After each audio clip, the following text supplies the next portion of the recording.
The anime begins on the first day of school when Takeru's childhood friend and vice president of the student council, Haruko, decides to pick him up personally, not having seen him in years as she recalls fond memories from their childhood. Haruko imagines he must have matured, grown taller, and become more responsible, but as soon as she opens the door, she walks in to see Takeru barely dressed and still fumbling with his clothes like a drunkard. Taken aback, Haruko clumsily sends a stack of boxes toppling onto herself, and in his desperate attempt to shield her, Takeru's hand ends up in a no-fly zone. Haruko smacks him for the accident, but she's also happy to finally meet him after such a long time. On the way to school, Takeru admits he chose Tenbai Academy because it was now co-ed and did not require entrance exams, proving once again that his academic standards are as low as his common sense. He is thrilled at the thought of finally having a rose-colored high school life surrounded by girls, but Haruko is furious he came here for just that. Nonetheless, she gives him a warm welcome and advises him not to get into trouble on his first day. Upon reaching the academy, it quickly becomes clear that the boys are severely outnumbered by hundreds of beautiful girls. Takeru soon finds himself in the middle of a full-blown battle between two second-year girls, Kinyua and Azuki, who seem to be fighting over a mere teddy bear while using superpowers to strike one another, leaving Takeru stunned. As he tries to understand what is going on, he barely notices a girl watching from a tree above. This is Himegami, a mysterious student accompanied by her unseen spirit. When Azuki's attack hits the tree branch, Himegami falls straight onto Takeru, accidentally kissing him in the process. Furious and embarrassed, she prepares to strike him as though he just insulted her ancestors, but stops when she notices a strange mark on Takeru's chest. Her expression quickly changes, and she whispers that she has finally found her enemy. Unaware of the meaning behind the mark or Himegami's cryptic drama, Takeru rushes off to the gym for the entrance ceremony. Soon after, Principal Minori welcomes the new students and casually reveals that this school is not normal, as everyone will now wield elemental powers through special weapons called Maken, and those who can master their Maken and control their element will achieve great things in life. Takeru is lost in the explanation, looking more confused than a goldfish at a chess tournament. To demonstrate, the principal calls on the same two girls from earlier, Kinyua and Azuki, to show off their skills, but they end up teasing each other more than fighting. To move things along, Himegami volunteers for the demonstration and shockingly requests Takeru as her opponent, considering him enemy number one and wanting to hand him a solid backside whooping. Despite Haruko's protest, the principal agrees, and the crowd encourages the reluctant Takeru to take the stage as though they are about to witness a public execution. Himegami tells him it will only be a pretend match and all he needs to do is show off a few martial arts moves. Takeru happily agrees and starts by showing off some pathetic moves, but then all of a sudden Himegami unleashes her thunder element to eliminate him for good. Just as Haruko prepares to intervene, a mysterious girl suddenly appears and blocks the attack with a powerful strike of her own. Everyone is stunned when the principal identifies her weapon as one of the 8 legendary Makens. The girl collapses but quickly recovers in Takeru's arms, joyfully hugging him as though they are long-lost soulmates. She introduces herself as Inaho, and then shockingly declares that she is Takeru's fiancée and will protect him from now on. Haruko is furious, demanding to know how she knows Takeru, but the girl simply kisses him in front of the entire school, leaving the simp Takeru crying tears of happiness while Haruko explodes with fury. Later that evening, Haruko visits Takeru's dorm to get answers only to find Inaho already there. It turns out the principal approved them to share the room, claiming it was too big for one person. Haruko is furious about the setup and insists it is improper for a boy and girl to share a room, but before she can finish her rant, Himegami appears from the back of the room with her things in hand, declaring she will also be living there from now on. Shocked and overwhelmed, Haruko demands an explanation, and Inaho says it is necessary to stay close to Takeru to protect him like a loyal puppy, while Himegami claims she needs to monitor him for personal reasons. Haruko angrily storms out of the room, only to return a few moments later with all of her belongings. She declares that as the dorm's superintendent, it is her duty to make sure nothing happens between the boys and girls. Takeru does not even object, as just a few days ago he was living like a celibate monk, but now he is getting unlimited gravy. The only problem is that there are just 3 beds, so one of them will have to sleep on the floor. Later that night, Haruko awakens from her sleep as it turns out she was the one sent to the floor. She immediately climbs up to check on Takeru's bed only to realize he has been sleeping with Inaho. Feeling betrayed and furious, Haruko flattens his face before going back to sleep. The next morning, Takeru wakes up feeling like he survived 10 rounds with a sumo wrestler. Haruko quickly hands him an ice pack, clearly feeling guilty about what happened earlier, and she also warns Inaho not to behave like that again, but Inaho claims she only slept with him out of concern. Takaru leaves the room and heads to the bathroom only to walk in on Himegami, who is in the middle of a changing session. Furious that he is creeping on her, she zaps him like a lab rat. Later, the group sits down to eat, but Takaru cannot focus as his eyes have been fried by the electric attack. When he eventually takes a bite, he starts complimenting how tasty it is, making Haruko smile. The group later realizes they are late for school, so they quickly get dressed and rush out the door. Inaho complains that running is unnecessary, but Haruko insists it is her duty to make sure everyone is on time. When they finally arrive at the school gate, Principal Minori is standing watch like a guard dog. The three girls barely manage to squeeze through before the gate closes, but Takaru is not so lucky and gets left outside. The principal simply tells him to figure it out himself, but Himegami uses her spirit to lift him over the gate, which leaves Takaru confused. So Haruko explains that Himegami's power allows her to move things without using any maken. Soon after, they bump into Takaki, the student council president and also a well-known model. She scolds Haruko, who is the vice president, for being late and asks who this miserable-looking guy is. Haruko introduces Takaru as her childhood friend, which catches Takaki off guard, but the moment turns chaotic when a gust of wind lifts her skirt, revealing her bare print underwear. The girls think it is cute and begin teasing her for it, so a flustered Takaki bolts out of there in embarrassment.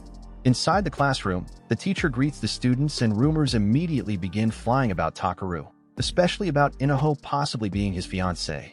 Their homeroom teacher, Tamika, introduces herself and tries to start the class when the scantily dressed principal arrives to flaunt her plots, but Tamika is having none of it and dives straight into the lesson, clearly annoying the principal. Soon after, the girls are sent to the hallway for their physical checkup. As Inaho walks off, she waves to Takaru, which catches the attention of every jealous student in the room.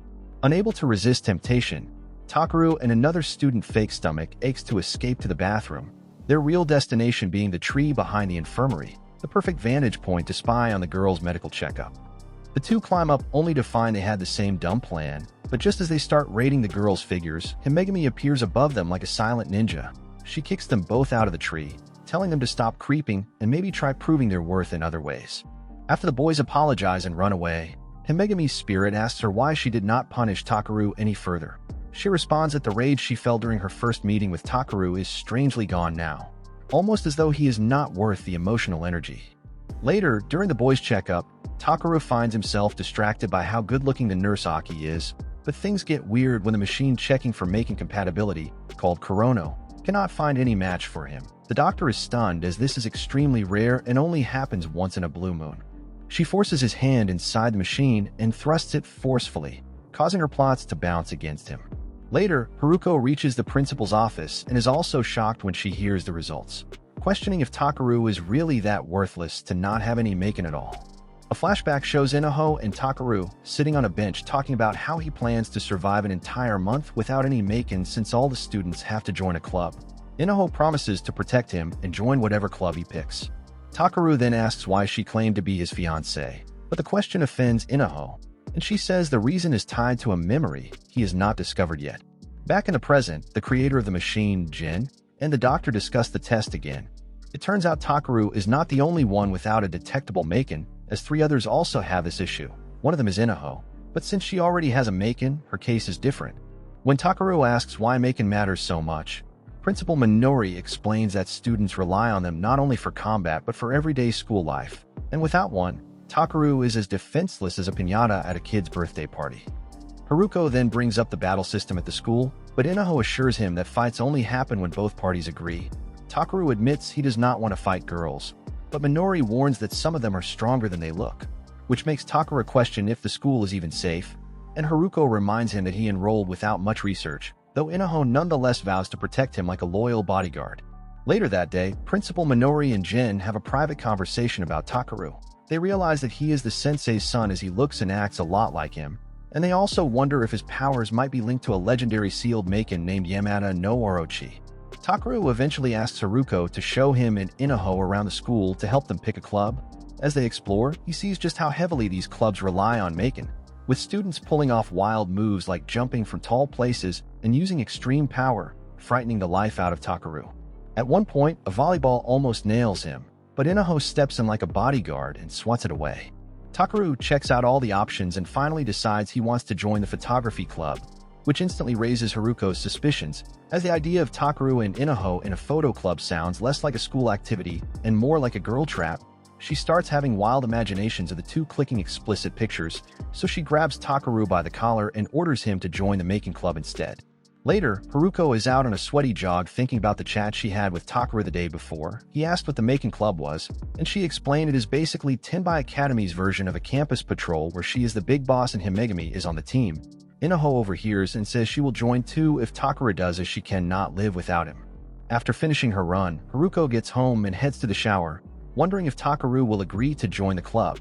When she steps out to grab shampoo, she bumps into Takaru casually brushing his teeth, and he loses control upon seeing her curves, so Haruko furiously throws the shampoo bottle at the pervert.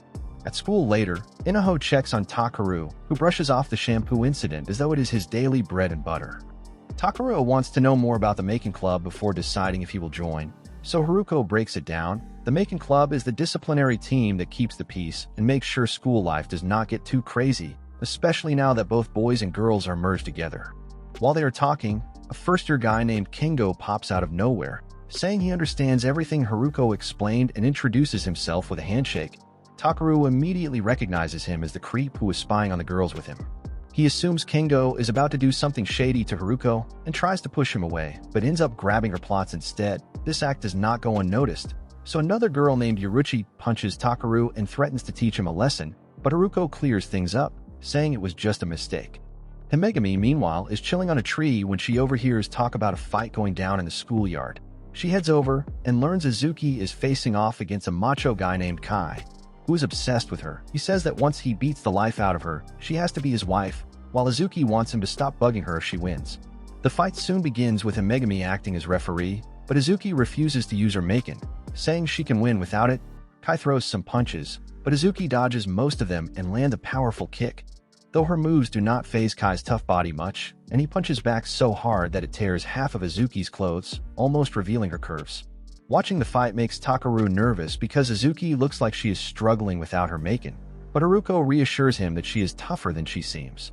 As Kai starts landing more punches, Takaru tries to jump in but is quickly stopped by the other girls, who remind him that interfering in school fights is a no-go. Suddenly, Takaru feels a weird electric shock in his body and his heart races. When Azuki stumbles because of a leg injury, he leaps in to block one of Kai's punches but gets swatted away like a fly, which gives Azuki the opening she needs, and she finally uses her Maken to knock Kai out cold, though in the process her underwear flies away and falls directly on Kai's face, making him the actual winner. Azuki is not happy about Takaru meddling, and Haruko scolds him for breaking the rules since fighting without a Maken is dangerous, but Inaho praises him for taking Kai's punch without breaking in half. Takaru says he jumped in to keep the fight fair, which fits with the Maken Club's goal of stopping unfair battles. Later at the club, Takaru, Inaho, and Kingo all say they want in, with Takaru pointing out his main goal is to prevent unfair fights. At the club's welcome event held at a surprisingly fancy hot spring, Takaru and Kingo cannot help but stare at all the girls in their swimsuits, but when Himegami catches them staring and warns she might clean their eyes, they quickly pretend to look away. The club members are introduced one by one, followed by the new recruits Inaho, Takaru, and Kingo. They then meet their advisor, the school nurse, who has the face of an angel, but the figure of an OnlyFans model, and the simp Takaru cannot stop staring at her, so Haruko yanks his ear and warns him to close his eyes. Soon after, a second-year student named Cha-Cha throws a massive shuriken to retrieve a stuck volleyball, but it ends up knocking Takaru and Kingo into the water instead. Later, as everyone enjoys the hot spring, Himegami angrily removes the padding from Haruko's swimsuit, revealing that her chest enhancement is fake. She teases Haruko about trying too hard to impress Takaru and suggests a massage to make it bigger, then starts doing it in front of everyone.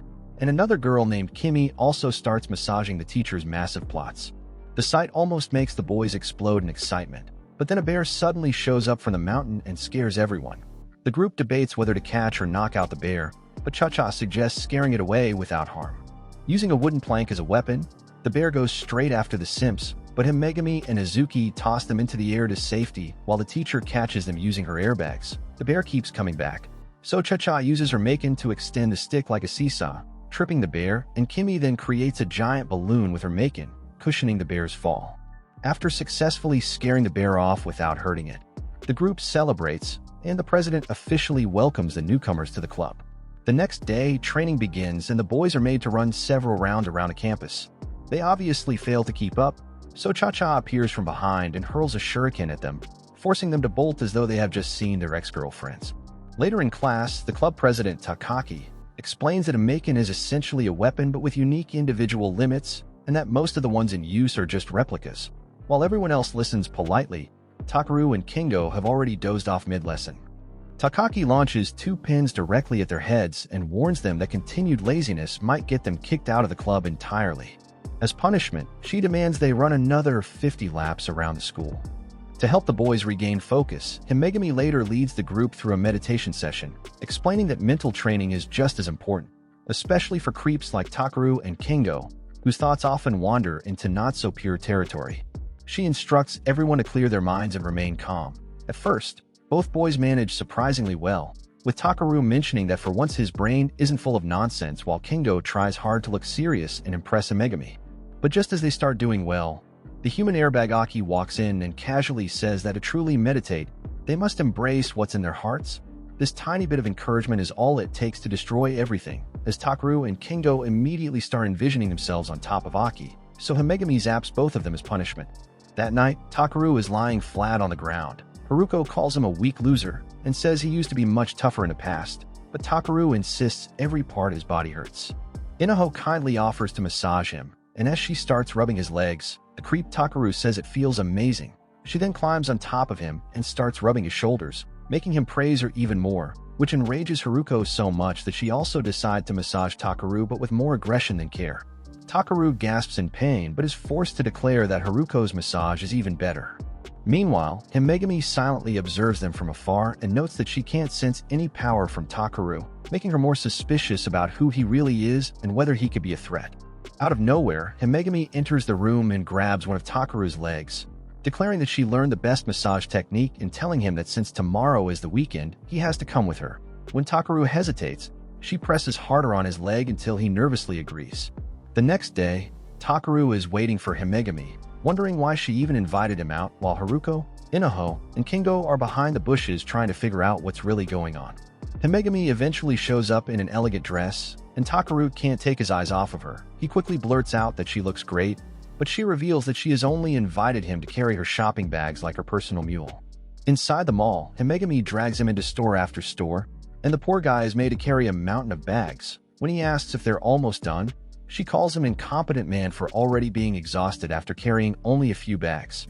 Haruko and the others, who are still in stealth mode, are shocked when they notice the two heading towards a lingerie shop. Takaru hesitates at the entrance, but Himegami urges him to follow her like a loyal puppy. She then holds up 2 undergarments and asks which one he prefers. Takaru uses his simp imagination to picture her in both of them and ultimately says they're both nice. She then goes inside the changing room, warning him not to peek. Outside the fitting room, a large crowd starts to gather, and Takaru, overwhelmed with bags and unable to keep his balance, stumbles forward and crashes directly into the changing room, catching a full view of Himegami mid-change. So she electrocutes him immediately, and they leave the store with Takaru's face bandaged like a mummy. They then end up at a maid cafe, where one of the waitresses turns out to be Izumi. She's embarrassed to be seen in her maid attire and hesitates to talk, but Himegami orders some food and urges her to do her job. Later, Azumi serves them food but silently warns Takaru to keep this a secret or else she'll rip his tongue out. The poor guy becomes so nervous that he agrees and starts chopping down his food like he just came out of hibernation. Later at a park, Himegami laughs about Azumi's maid outfit but then remembers the actual reason she brought Takaru here. She needs to check a mysterious mark on his chest, but the day has been so chaotic she nearly forgot. Suddenly, she stands in front of him and demands to see his chest. Takaru tries to protest, but Himegami jumps on him and starts pulling at his clothes. Just then, 3 completely random guys show up, proudly declaring themselves as members of the Himegami fan club. Without a hint of shame, they describe their pathetic lives, how they obsessively follow her everywhere, scrub the ground before she walks on it, and even sneak into stores ahead of her to make sure they're safe. Now convinced that Takaru is some kind of threat, they vow to protect their beloved idol, but Himegami chucks them into a pond like garbage bags. Seconds later, a macho guy appears, challenging her to a fight so that he can steal her combat data. Himegami dodges his attacks effortlessly, but one of them hits Takaru and tears his shirt, revealing that the strange mark on his chest is missing. Before the two can process what happened, another blast sends them flying into a lake where they accidentally end up kissing. The macho guy thinks he's won the battle, but then Takaru comes out of the pond with Himegami in his arms, visibly angry, and kicks the attacker with immense strength, breaking his weapon and leaving everyone speechless. Himegami notices the mark has returned and realizes that he might share the same power as her brother, called the Blood Pointer. Meanwhile, Takaru lands a powerful blow onto his opponent, ripping his clothes and sending him flying in only his underpants. Once he gets back to his usual confused self, Takaru has no memory of what just happened. He wonders if he did something wrong again, but Himegami suddenly kisses him and thanks him for saving her life, which prompts Haruko and Inaho to come out of the bushes in anger, and the three begin fighting over Takaru. The next morning, Haruko wakes up from sleep and sees Himegami, which reminds her of the moment when Himegami kissed Takaru. Then she spots Inaho and recalls that she also kissed him. Haruko steps outside to train, but her mind is still preoccupied with these thoughts, which is when Takaru appears in his lousy tracksuit and wishes her good morning. Haruko teases him about jogging so early, and Takaru explains that after yesterday's incident, he can't use his powers and has no memory of what happened. He admits he's not very familiar with Maken, but feels he should have powers to protect himself and those around him. Haruko, assuming he's talking about Himegami, gets upset and starts to leave. Takaru calls her Haru, a corny nickname from their childhood friendship, but she doesn't stop. At school, Takaru opens his lunchbox to find only green peas, which he hates with a passion. He confronts Haruko about it, but she says she packed green peas so he can become stronger and protect others.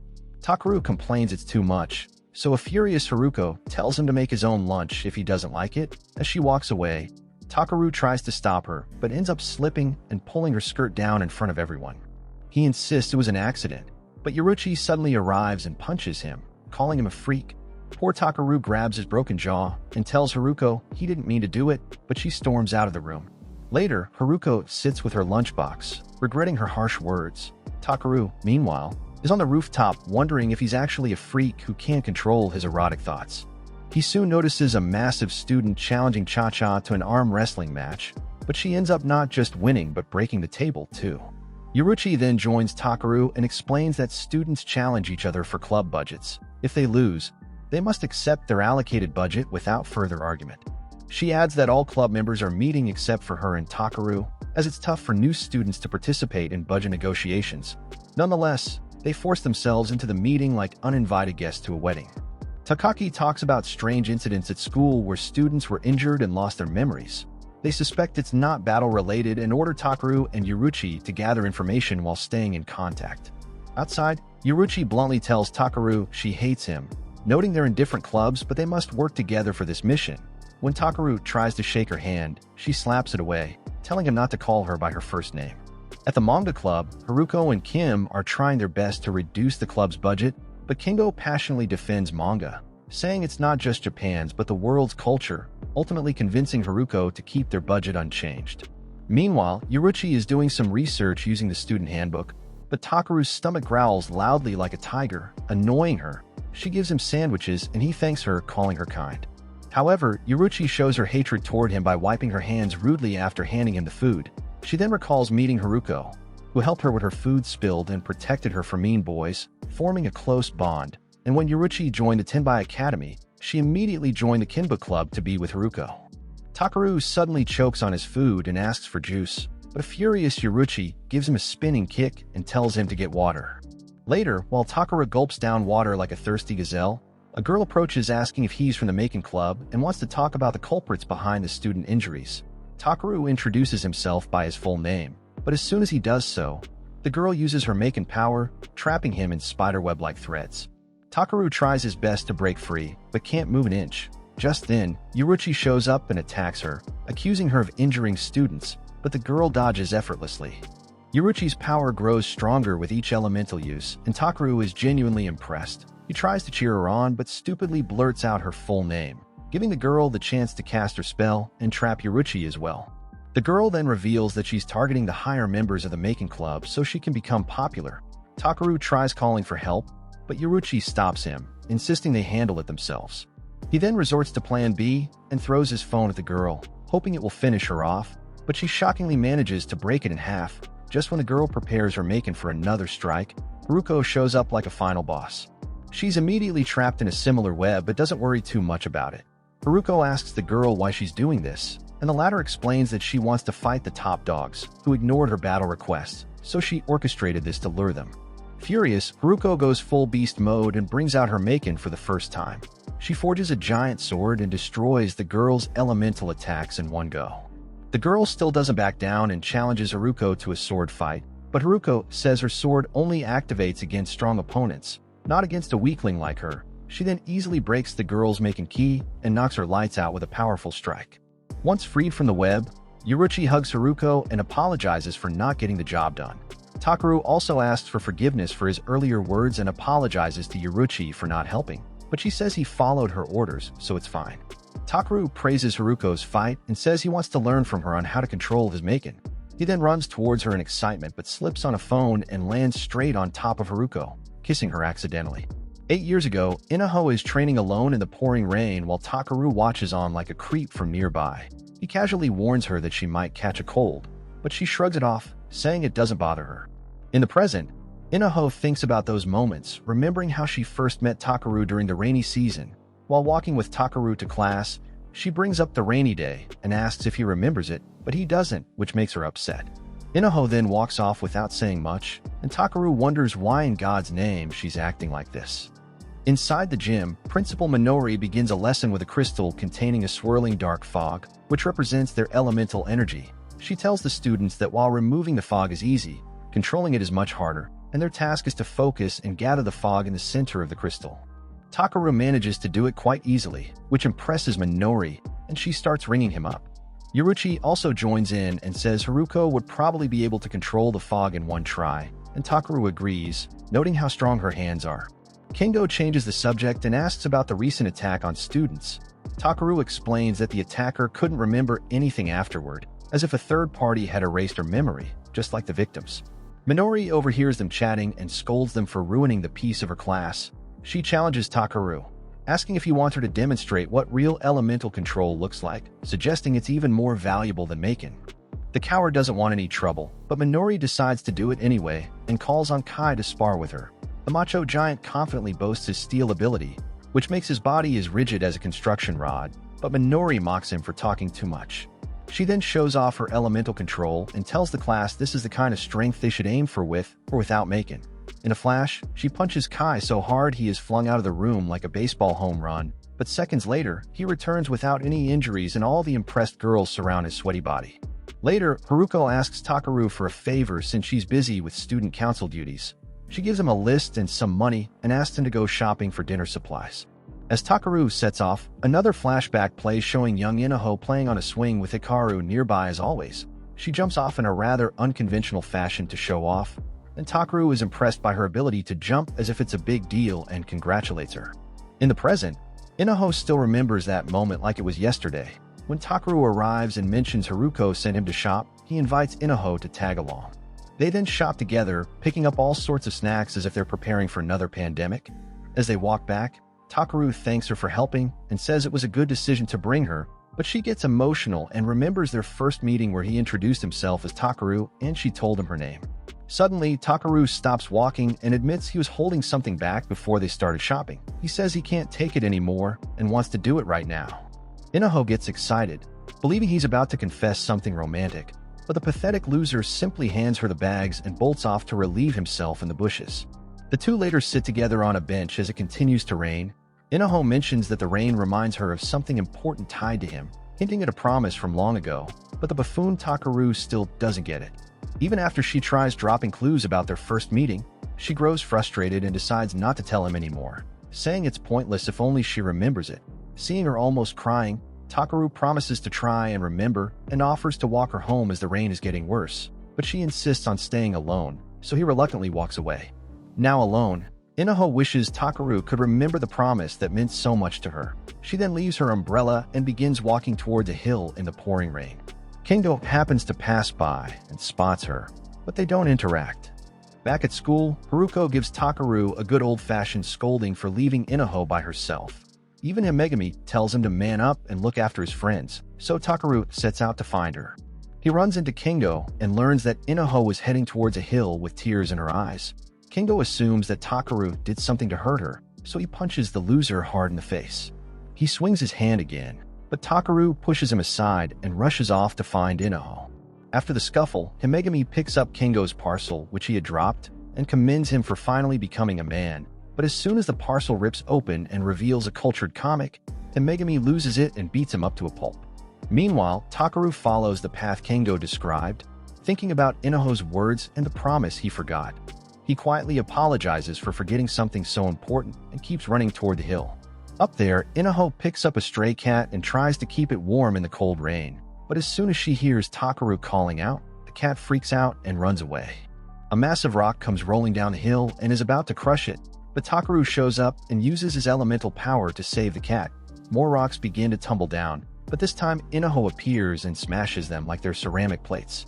A final flashback shows young Takaru comforting a crying Inaho by repeatedly hitting his head against a tree, trying to make her laugh. He says his head is strong and won't break, and his clownish performance works, and she finally stops crying. Then they make a promise. Inaho tells him that when they grow up, she'll be his wife, and he says he'll become strong to protect her. In the present, Takaru carries both Inaho and the cat home, as handling baggage is the only thing he's good at. He apologizes for forgetting the promise, but tells her he'll do his best to remember, asking her to wait a little longer. Takaru then repeats his childhood vow to become strong enough to protect her, and this finally makes Inaho smile. When they reach home, Himegami becomes smitten by the cat, which they name Savaru Gojo. The girls later have a long gossip session in the shower while a soaked Takaru waits for his turn outside. The following day, an OG squad called Venus is assembled by their charismatic leader, Akaya, who happens to be a graduate from the first batch of Tenbai Academy. A chopper soon arrives, and all of them head towards Tenbai Academy for an unknown but important mission. Meanwhile, teacher Jin is out looking for Takaru and soon finds him in a bruised state being dragged inside by Haruko. It turns out the simp landed himself in trouble again when he tried to break up a fight between two girls but accidentally grabbed both of their chests. By the time Haruko arrived, the girls were gone and Takaru looked like he got hit by a truck. Jin brings out a tiny wooden box and claims Takaru's Maken is hidden inside it.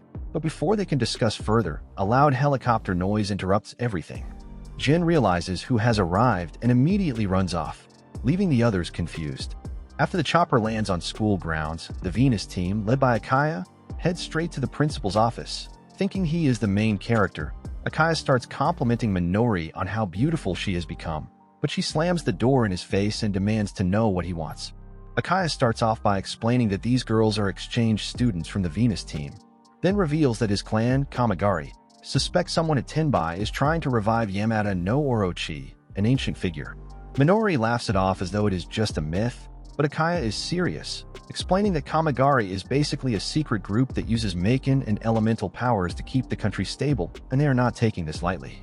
Akaya then gives a history lesson saying that back in the day, gods ruled everything, but Kamigari formed to oppose that, and recently strange stuff has been happening at the nearby hill, which they suspect is due to something nefarious going on there. Akaya's promotion depends on finding out who is behind it, so he is hell-bent on getting it done. Just then Jin walks in with the other teachers, and they are all pissed to see Akaya, their old teammate. He tells them to chill as he is just a temporary teacher and is not here to start trouble. Takaki and a few others show up too, and Akaya immediately recognizes her as the student council president. Seeing his dashing appearance, her hormones kick in, and she agrees to take him to meet the Maken Club.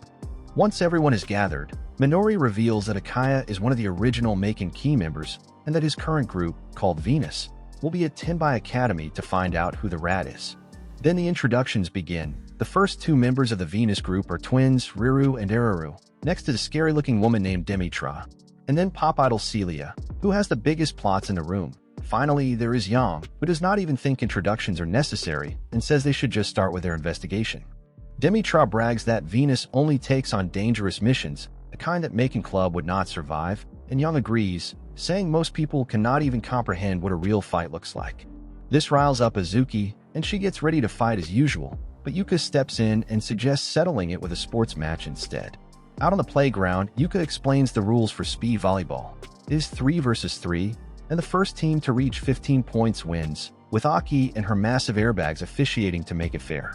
The game soon begins with a serve, but Yang immediately uses her element and smashes the ball so hard it knocks Haruko over, which pisses off the Maken team as they were under the impression they could not use any powers. But now that Haruko is fired up, she declares that she will not lose at any cost. The next to serve is Celia, who for some reason is flirting with a human punchbag Takaru. The game heats up fast and both teams showcase insane abilities, tying the game at 14 each, meaning the next team to score 2 points wins. A flashback to a few hours earlier reveals that the stakes are very high. If Venus loses, they have to join the Macon Club, but if the Macon Club loses, they are suspended for a whole semester, and Jen had agreed without hesitation, clearly confident they would win. Back in the match, Akaya reveals that this is probably the first time Venus has faced opponents on their level, and honestly, they are loving the challenge. Yang slams the ball again, this time using enough power to blast it into the ceiling. Debris falls everywhere, and Azuki is furious that they played dirty to win a point. Celia then takes the next serve and uses all her magic to add weight to the ball. But just when it looks like the game is over, Haruko leaps like a kangaroo and saves it in the nick of time. With the ball back in the air, Cha uses her power to enlarge it, and then Azuki kicks it with the force of 1,000 horsepower, sending the ball straight into Yang and smashing her into a wall, tying the game once again. Furious, Demitra activates her power and summons a flood of ocean water right there on the court. Haruko also brings out her sword and clashes with her head-on. Their energy bursts, making the ball go wild until it expands with unlimited power. Just when it is about to explode, Takaru runs in to protect Haruko from harm. The ball then explodes, creating a large hole in the building and ending the match once and for all. Most of the students had their clothes torn off, but they are all fine. However, when Takaru checks on Haruko, he is shocked to realize he has accidentally landed on Celia, who blushes and hugs him, calling her a hero while the rest of the girls watch in anger. Meanwhile, Azuki asks who won, but Aki says what really matters is that both teams got to know each other's strength. They all then line up for a group photo, and Akaya tries to strike a cool pose but ends up embarrassing himself in front of everyone. The next day in class, Celia is introduced as a new exchange student who will be staying until summer break. As soon as she walks in, whole class freaks out, recognizing her as a super popular idol, but Kingo still believes Himegami is more beautiful despite being as flat as a pancake. Celia suddenly snaps a photo of Takaru and hugs him tightly, saying she has finally found him and that it must be fate they are in the same class. Inaho cuts in and yells that Takaru is her fiancé, but Celia clings tighter to him, saying she will just make him her boyfriend then, which causes Inaho to burst into tears while the Macon-less boys in the class get fired up, shouting that Takaru is stealing all the gravy, and they eventually beat him up in front of the class to teach him a lesson. Meanwhile, the girls are crowded around the twins, calling them adorable and asking what they are working on. They explain they are knitting scarves for the winter, because apparently they do not wear ready-made clothes. In the kitchen, Demitra is slicing vegetables like a pro, which impresses Haruko, who jokes that she is great at both fighting and cooking, but Demitra clarifies that she is only good at cutting stuff, not cooking. At the medical room, a bruised Takaru is getting his face checked by Aki, and as it turns out, he grabs someone yet again as she looks for bandages. Takaru stares at her rear side like a creep and takes in the glory, and when Aki tries to reach a high shelf, she loses balance and ends up falling right on top of Takaru. Later, Celia tells her friends that she likes the ugly loser Takaru. Yang is shocked that Celia is actually talking about love, but she says Takaru is kind and their meeting felt like fate. Demitra agrees, saying love can happen anytime, anywhere, and encourages her to do what she wants before they get orders from their captain. The others also support her and start researching Takaru. They learn that he is from Class 1B and that he apparently likes girls with big mountains, which excites Celia since she exactly fits the type. They also learn that Takaru is surrounded by 3 girls. Inaho, his classmate who says she is his fiancée, Haruko, his childhood friend, and Himegami, who once went on a date with him. Demitra warns that these 3 could get in the way of Celia's date, so they decide to remove them for good. Back at school, a frustrated Kingo vents to Takaru that he has not clapped any cheeks even after 2 months at Tenbai Academy, but this is when Takaru finds a letter from someone on his desk, which he quickly hides. Kingo is jealous of his friend for having not 1 but 3 girlfriends who are willing to make him explode with joy anytime he wants. Later in the bathroom, Takaru reads the letter, which is a love confession asking to meet the parking lot after class. Kingo happens to be overhearing from the other stall, and he immediately spills the news to Haruko, making her nervous. Soon after, Takaki approaches them and reports that a pile of trash has been discovered near the clock tower, which needs immediate investigation. Kingo begs to be paired with Himegami, but she zaps him without hesitation. After class, Inaho starts looking for Takaru but realizes he is already gone. She soon finds several bags of snacks left on the ground, which she picks up with excitement, then spots Takaru's mannequin near a tree, and the dumb girl mistakes it for the real person, hugging it tightly and thanking it for all these treats. The twins, meanwhile, observe from nearby and are shocked how easy it was to fool Inaho. Takaru waits in the parking lot, thinking it might be a prank, but Celia shows up and reveals she wrote the letter. He gets shocked and asks what she wants, to which Celia simply grabs his hand and leads him away. They go out for some old-fashioned ice cream and juice, and Celia talks about how nice it is to be free from fans. She says meeting Takaru makes her happy, then leads him to a creepy house, mentioning that she wants to have fun with him. So the excited weirdo enters without hesitation, but as soon as he sits on a chair, he gets trapped and Celia, now dressed up, tells him to get ready. Back at the clock tower, Haruko and Himegami realize the trash was a setup. This is when Yang creeps up from behind and admits that she and her team are behind all of this. A concerned Inaho also arrives there with a dummy, saying Takaru has stopped speaking, but the other girls quickly make her understand that she is the dummy who cannot even differentiate between a human and a doll. Just when the situation starts to get tense, Himegami's spirit manages to steal a paper from Yang that exposes where Takaru is being kept. Demitra also arrives at the scene and tries to stop them from leaving, but the girls knock her aside and run away. They soon reach the creepy house and try entering through the front door, but it is locked shut. So Inaho uses her magic to blow the entire place up, only to find Takaru strapped to a chair while Celia is forcing him to listen to her songs. He's clearly not into it but just sits there and takes it. Later that night at home, Haruko admits she might have overreacted, but Himegami warns that Celia is still after Takaru, so she is a threat. The next day, Kengo and Takaru set up a ladder while chatting about doing something exciting. Kengo reminds Takaru that the real reason they came to Tenbai Academy was not to learn about Maken or train with elements, but to enjoy their youth and drink hormone gravy. Takaru nods in agreement, declaring that no matter where their goals may take them, they will not back down until they reach their own version of paradise. 3 days earlier, Kengo gathered several desperate boys like him for a secret meeting and said they have been through a lot of injustice. He riled them up and urged them to unite in pursuit of their desires. Later, Kengo presents a thick stack of signed papers to Takaki, revealing they are signed petitions from all the boys in school. He then asks when swimming lessons begin, and Takaki explains that the classes for boys and girls are now scheduled on different days. Azuki sees through the ploy and bluntly says the boys are just upset they will not get to see girls in swimsuits. Kengo argues that boys and girls should not be separated, proposing combined swimming lessons. Yuka raises a valid concern, noting that since only the boys signed the petition, it might lead to dissatisfaction among the girls. But in response, Kengo reveals a new proposal named the water riding battle. Takaki reads the details and actually likes it, and she is supported by Yuka as well as Demitra. In the present, the girls show up for the water riding battle, wearing the tightest swimming costumes possible. Outside, Kengo and Takaru try to peek through the second-floor windows using the same ladder, hoping to catch a glimpse of their so-called paradise, but unfortunately, the ladder does not quite reach and they are left staring at the wall. This is when Kai arrives, knocks over the ladder, and scolds them for wasting time. He warns they will be caught by the second years if they keep messing around. But when Takaru mentions that Azuki is also participating, Kengo immediately gets a nosebleed just thinking about her. Kengo then decides it is time to reveal their ultimate weapon, a boy who has the ability to make people invisible. Kai gets excited, but the boy clarifies that he can only make bodies invisible, not presence or sound. So Kai immediately loses interest and storms off, calling them useless freaks. Takaru also realizes that they will be caught anyway, so the two abandon the project and decide it is time for a more dangerous approach. At the pool, Yuka explains the rules to everyone. If the boys win, swimming classes will be combined, but if the girls win, they stay separated. The battle includes first and second year students as well as a few teachers, with 6 boys and 6 girls competing, and losing your headband or falling into the water means instant elimination, with the last one standing winning it for their team. Yuka then wishes everyone luck, although Takaki clearly only cheers for Akaya and turns red when he smiles back. A quick flashback shows Kengo assigning matchups, with Takaru supposed to go after Inaho with the logic that she will not be aggressive toward him. In the present, Takaru approaches Inaho and tries to grab her ribbon but gets smacked away.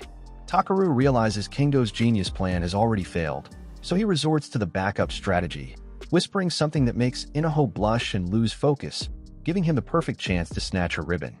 After Inaho is eliminated, she begins crying and reveals that Takaru called her fat. Everyone is horrified and even Kengo joins in to call Takaru a monster. As the battle continues, Himegami is targeted by her desperate fan club members, but she sends her spirit to attack them invisibly, even while getting thrashed. They praise her beauty despite what they call the smallest plots in school, so a curious Himegami attacks them with her electric powers and eliminates them, But before she can celebrate, Kingo sneaks up behind her and takes her headband, sending her out of the game as well. Haruko tries to take Takeru's headband, but he dodges and accidentally grabs her airbags instead. The entire pool freezes in disbelief, and she sends him flying with a punch, but his friends save him, and to everyone's surprise, Takeru actually managed to snatch Haruko's headband mid-punch, revealing that it was all part of the plan. The battle becomes more intense, and contestants like Azuki, Kai, Akaya, and Aki are all eliminated one after another, leaving only Takeru, Kingo, and Celia as the final three. A desperate Kingo gives up on the plan and charges directly at Celia, but she knocks him aside like a fly. He reveals he had secretly undone her swimsuit, only to find she is wearing another underneath. Soon after, the final showdown begins between Celia and Takeru. She announces she will go all out, terrifying Takeru so much he almost pollutes the swimming pool, then signals Demitrot to create a massive wave, and the two charge towards Takeru at full speed. But just as they are about to strike, they notice that their final team member Minerva has arrived outside, which causes them to suddenly stop, and Celia ends up crashing into Takeru. He takes full advantage of the opportunity and removes Celia's headband, eliminating her and earning his team the victory. The boys are ecstatic, and they lift him into the air as if he has just won a war all by himself. Demitra, meanwhile, says the final member has arrived, so they now must complete their mission. The day of combined swimming classes finally arrives, and Takeru and Kingo stand proudly, convinced their efforts have paid off, but when they reach the pool, all the girls are nowhere to be seen. It turns out the invisible boy has used his powers to hide all of them from the creepy guys. A few weeks later, summer arrives and Takeru and Kingo are resting under a tree, both clearly drained by the heat. Minerva silently observes them from a window above, and when Takeru notices her, he nudges Kingo and points out the beautiful silver-haired girl watching them. The simp excitedly checks his list of girls at Tenbai Academy, but finds no match, leaving him baffled.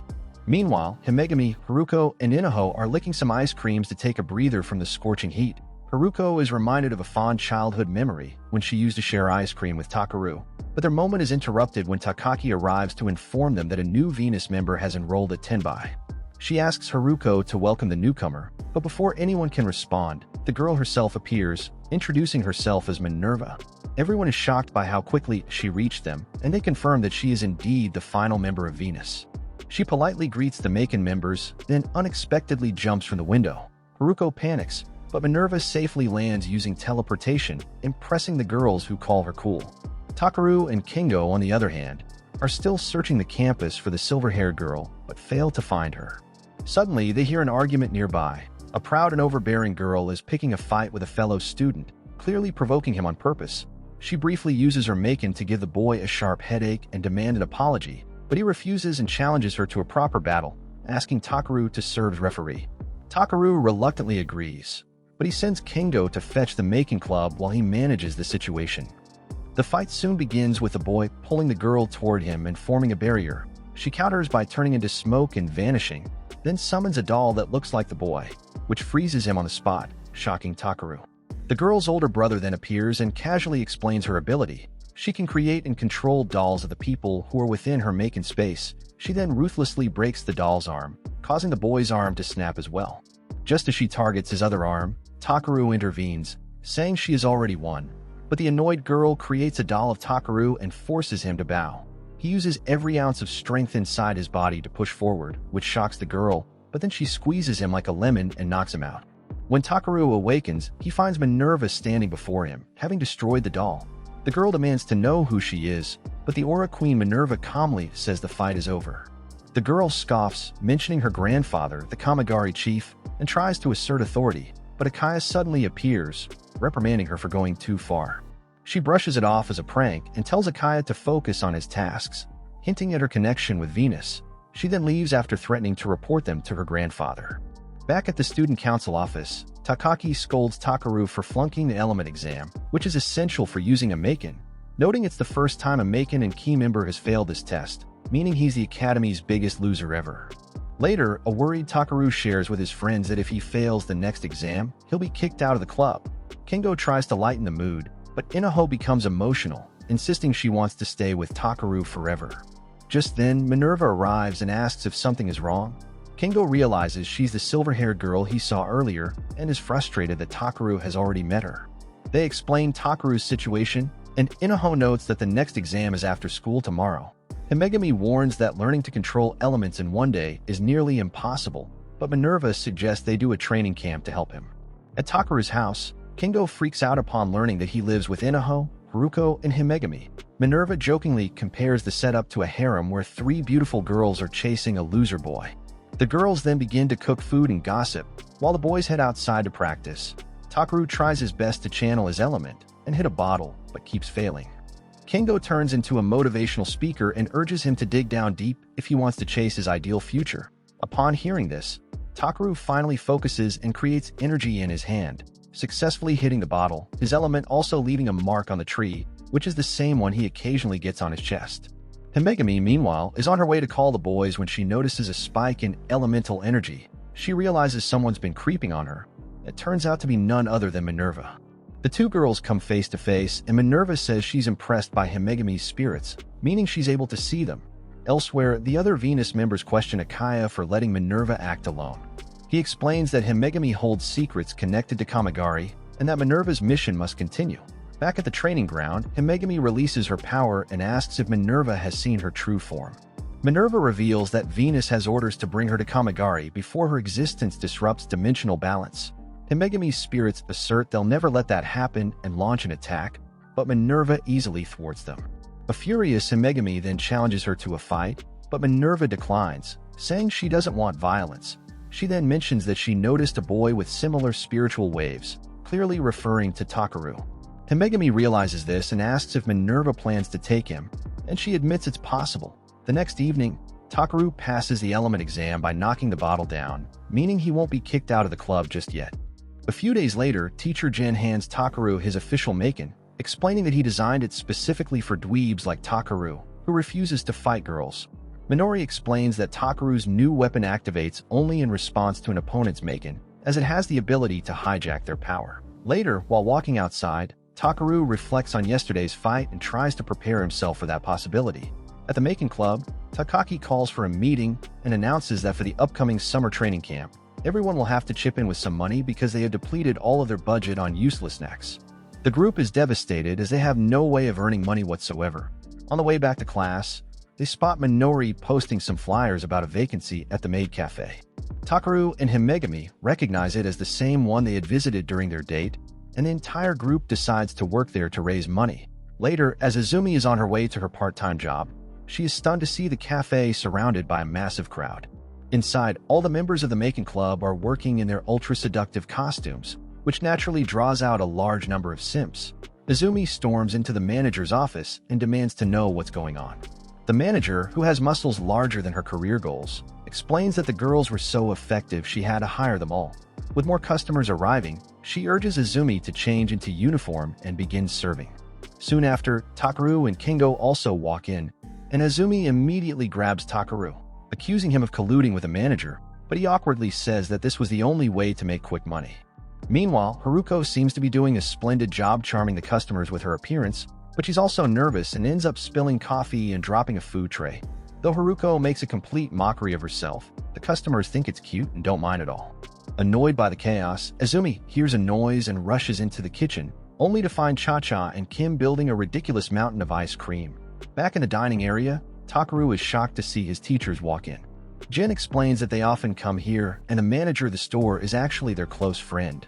Elsewhere, the girl who can control dolls, Otoheim, decides to test her latest creation, setting her sights on Takeru and Haruko as targets. At the cafe, the girls continue working. Yuruchi efficiently serves food, Himegami takes orders with a sharp tongue, Cha-Cha plays with food combinations, Kimi does some cleaning, and Azumi struggles to balance plates while worrying about running out of food. Takeru, meanwhile, notices the manager is looking ill, and she admits she's exhausted from all the work, so she passes the responsibilities to him before heading out.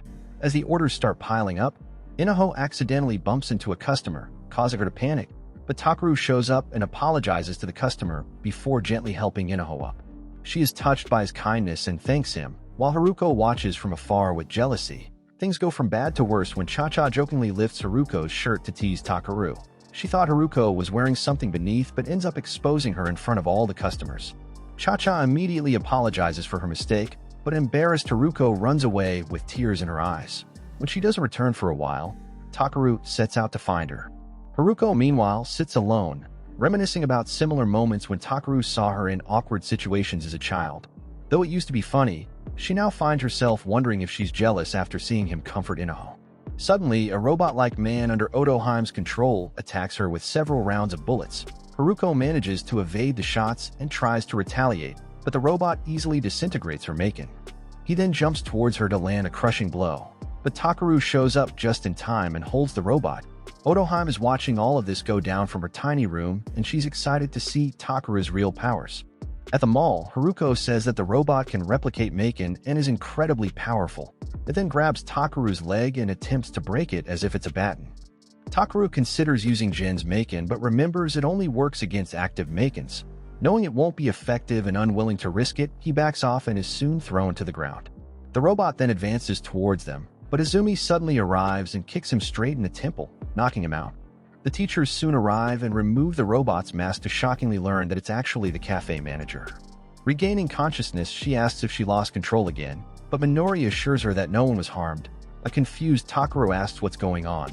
Jin explains that Kamigari once tried to take over Tenbai Academy, creating and controlling Makens to maintain power. Many people were manipulated during that time, and the cafe manager was one of the victims. Meanwhile, Otoheim's brother calls the incident boring, but she disagrees. Intrigued by Takaru's potential, she says she'll now pit him against someone even stronger.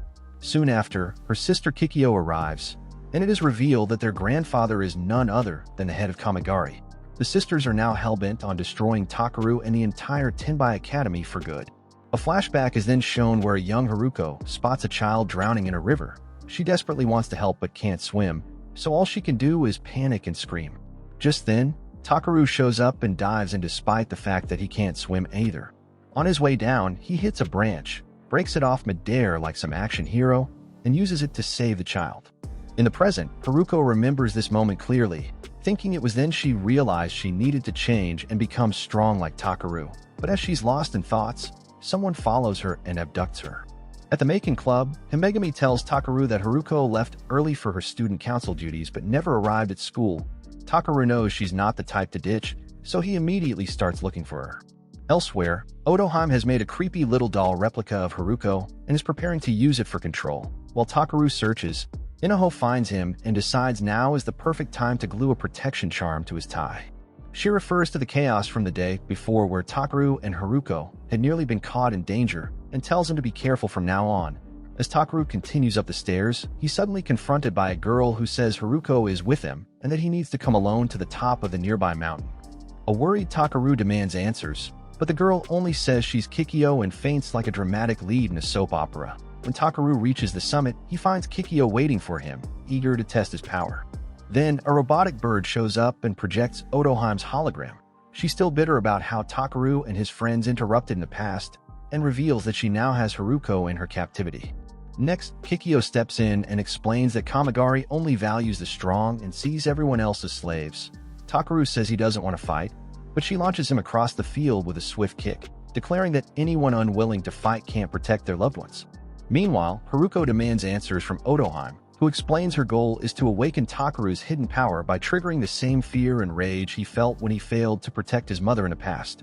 A flashback shows young Takaru helpless as an attacker storms her dojo and kills his mother. Haruko suddenly realizes that Takaru is in the same position now as he'll be desperate to save her. At the mountain, Takaru is thrown around like a rag doll, and he crashes into a rock engraved with a symbol that matches the one on his body. As he lies there, he remembers his mother's words, "Power should only be used to protect friends, stop fights, and never for selfish reasons." With those words in his mind, his power finally erupts, and he starts emitting rays of light that beam across the mountain. The students at Tenbai Academy also witness this, and Himegami immediately sends out her spirit to investigate what's going on. Kikyo stares in shock as a massive amount of energy surrounds Takaru, wondering if he's channeling the power of the ancient beast Yamada no Orochi. He soon starts levitating as the energy continues to grow, absorbing more and more from the mountain. Otoheim, watching gleefully, says his anger is what's fueling it and warns it could completely destroy his body. Himegami's spirit also reaches the mountain just as a huge explosion ensues and Takaru comes out of it. Otoheim laughs and says that Takaru might destroy Tenbai Academy himself, which would be a win for Kamigari's takeover plan. Cha-Cha and Kimi, who are chilling on a rooftop, suddenly hear the explosions. Before they can react, A possessed Takaru shows up and attacks them, but Izumi and Himegami intervene just in time. Kingo is understandably confused about why their friend is trying to kill them, but Himegami knows that he's absorbing elemental powers like a sponge on steroids. Meanwhile, Otoheim speculates that Takaru's power has been inside him since birth and might be connected to their bloodline. Haruko, however, insists that his power comes from something deeper, his pain from losing his mother, and his refusal to see others suffer the way she did. Otoheim is annoyed by her words and squeezes the Haruko doll, causing her real body immense pain. She also vows to obliterate Tenbai from the map, but that's when Venus arrives in style. They immediately free Haruko, with Demetra telling her to take the escape route they've set up. The staircase then appears behind Haruko, and Minerva explains it leads straight to Tenbai. Haruko quickly thanks them before bolting, while Akaya and his team prepare to teach the spoiled brat a lesson. At the school grounds, Takaru keeps absorbing elements like his life depends on it, and Himegami warns that anyone who gets too close to him will be drained as well. Just when all hope seems to be lost, a glowing ball emerges in the sky and Haruko emerges from it in a dramatic fashion. This leaves everyone impressed, and Inaho quickly tells her to take care of Takaru. Haruko then recalls that her Maken is the only weapon capable of purging demonic energy, so she decides to use her binding elite skill to suppress Takaru's rampage. He quickly throws a ball of energy at her, but Haruko uses her sword to counter it and manages to strike him. Takaru's energy begins flowing uncontrollably, damaging the nearby field and hurting himself in the process. Before he eliminates himself, Haruko strikes again, but her blade taps the charm Inaho gave earlier and halts right before piercing him. Takaru's power flares out violently, forming a giant vortex that leads to a huge explosion. When the dust settles, Takaru slowly wakes up and finds himself face first in Haruko's chest, leaving everyone speechless, but instead of being angry like she always is, she acts relieved and smiles. Just when the group celebrates the victory, Kikyo appears out of nowhere. She invites Takaru to join Kamigari, saying his power belongs on the battlefield. She claims Tenbai will eventually fall, but Takaru, completely uninterested, says he'll stop her no matter what. Takaki also shows up, saying she learned about Kikyo's schemes from Akaya-sensei and confirms that Maken's purpose is to protect Tenbai. The Maken members then ready themselves for another fight, but Kikyo realizes she's outnumbered and says Kamigari will return one day. She warns Takaru to grow stronger, then disappears dramatically into the distance. The next day, everyone's back to training. Takaru is trying to do push-ups with a massive boulder on his back but only manages one before collapsing. Meanwhile, Aki returns to teaching. Azumi complains about rude cafe customers as usual. Himegami takes Kingo on a shopping trip and kicks him for picking the wrong clothes, and Yoruchi referees a sparring match with renewed spirit. The Maken key members declare their mission to protect Tenbai and its peace from anyone who dares to challenge it.